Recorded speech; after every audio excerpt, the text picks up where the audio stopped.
Hey all, Zach Lokes. Here is another video about permabeds. This video is about building permabeds from scratch. Now, over the years, as a market gardener and landscape designer, the Permabed system has been in development for a number of reasons. First of all, I want to see an integration of biodiversity within a home garden, a larger edible landscape, or even a commercial farm. And by biodiversity, I mean annual biodiversity and perennial biodiversity, and integrated in a way that's efficient and affordable for management. One of the main reasons we don't have enough biodiversity in our farm landscapes and our suburban landscapes and urban landscapes is because biodiversity is often seen and understood as being more complex and so more complex to manage.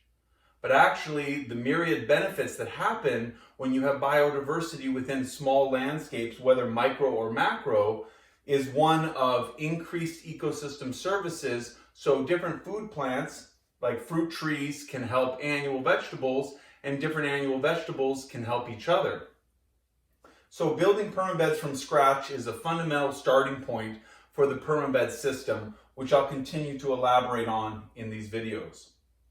The first stage is to build your beds from scratch, and if you have lawn or maybe a weedy old field, you're going to need to get rid of that current ground cover.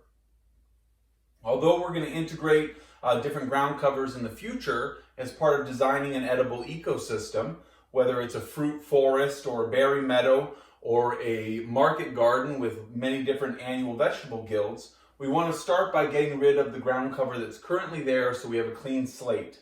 Especially if some of the grasses or other weeds, so to speak, that are there have strong tap roots and are pervasive from year to year, such as perennial grasses. So one way to do this is to take a piece of black plastic or polyplastic and actually cover this area. Now, the covering of the area depends on how big of an area you want to cover. If you're just putting in a micro landscape, you may cover an area that's 5 feet by 5 feet or 5 by 15, or maybe it's 20 by 30. You can find these pieces of polytarp usually in increments of around 25 to 30 by 100 feet. So consider splitting it with a neighbor if you're working on a home garden. As a homesteader, if you're working anywhere between a quarter to an acre, you can easily justify killing off grass in larger plots for a garden from scratch. You want to weigh these down really well. You can use row bags, which are available from different companies.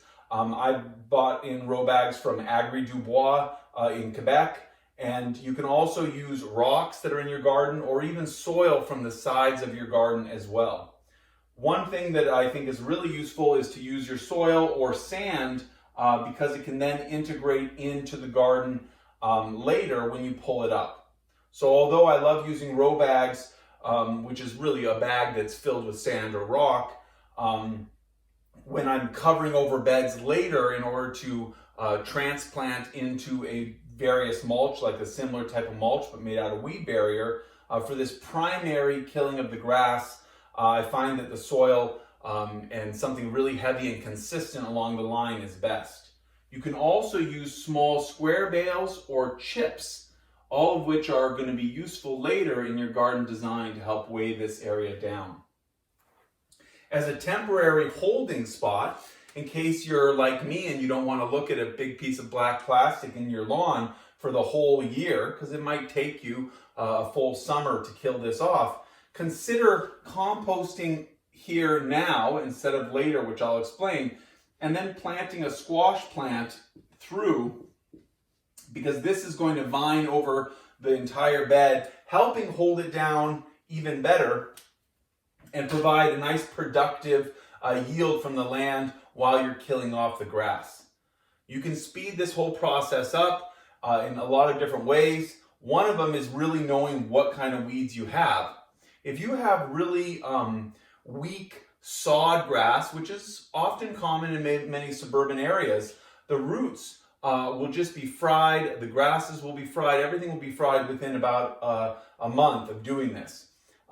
It's when you dig in and you pull your grass out and you see that they have very succulent roots.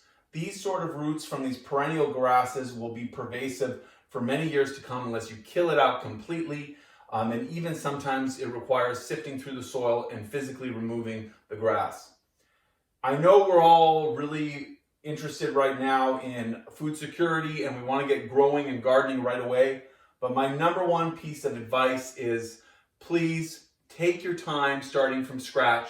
Take your time to build the garden beds right, to kill off the ground cover, and to have a good plan of the design to come. If you jump too far ahead and just start tilling up grass with a walk-behind tractor or a push tiller or something like that, if you do have perennial grasses in there or other perennial weeds like thistles, you're going to find that you're going to spread them all over the place, and it's going to cause a whole lot of problems down the road when you've actually planted vegetables into these garden spots. So again, please take your time. I know from experience not to till thistles. So if we follow the stages, then we'll find that there is a really good routine in appreciating what's to come and taking the time to do it right from the get-go. For more videos, please stay tuned. I'm going to keep posting this spring 2020 on YouTube, on Instagram and Facebook and LinkedIn in order to build a momentum for food security as the need is great.